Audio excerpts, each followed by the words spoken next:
ಹೊಟ್ಟೆ ತುಂಬಿಸ್ಕೊಳ್ಳೋದಕ್ಕೆ ಅವುಗಳು ಇಡೀ ಮನೆಯಲ್ಲಿ ಓಡಾಡ್ತಾ ಇತ್ತು.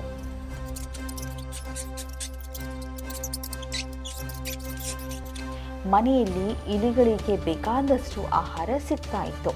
ಹಾಗಾಗಿ ಇಲಿಗಳು ಕೂಡ ಬಹಳ ನೆಮ್ಮದಿಯಾಗಿ ಅಲ್ಲಿ ವಾಸಿಸ್ತಾ ಇತ್ತು. ಆದರೆ ಒಂದು ದಿನ ಆ ಇಲಿಗಳಿಗೆ ಆಘಾತ ಆಗುತ್ತೆ.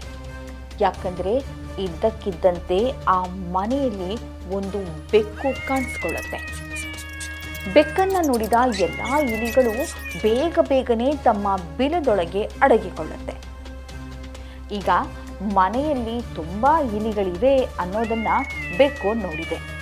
ಬೆಕ್ಕು ಕೂಡ ಅದೇ ಮನೆಯಲ್ಲಿ ವಾಸಿಸೋದಕ್ಕೆ ನಿರ್ಧಾರ ಮಾಡುತ್ತೆ. ಬೆಕ್ಕು ಅದೇ ಮನೆಯಲ್ಲಿ ವಾಸಿಸೋದಕ್ಕೆ ಕೂಡ ಆರಂಭ ಮಾಡುತ್ತೆ. ಬೆಕ್ಕಿಗೆ ಹಸುವಾದಾಗಲೆಲ್ಲ ಅದು ಕತ್ತಲೆಯಲ್ಲಿ ಅಡಗಿ ಕುಳಿತುಕೊಳ್ತಾ ಇತ್ತು. ಇಲಿಗಳು ಬಿಲದಿಂದ ಹೊರ ಬಂದ ಕೂಡಲೇ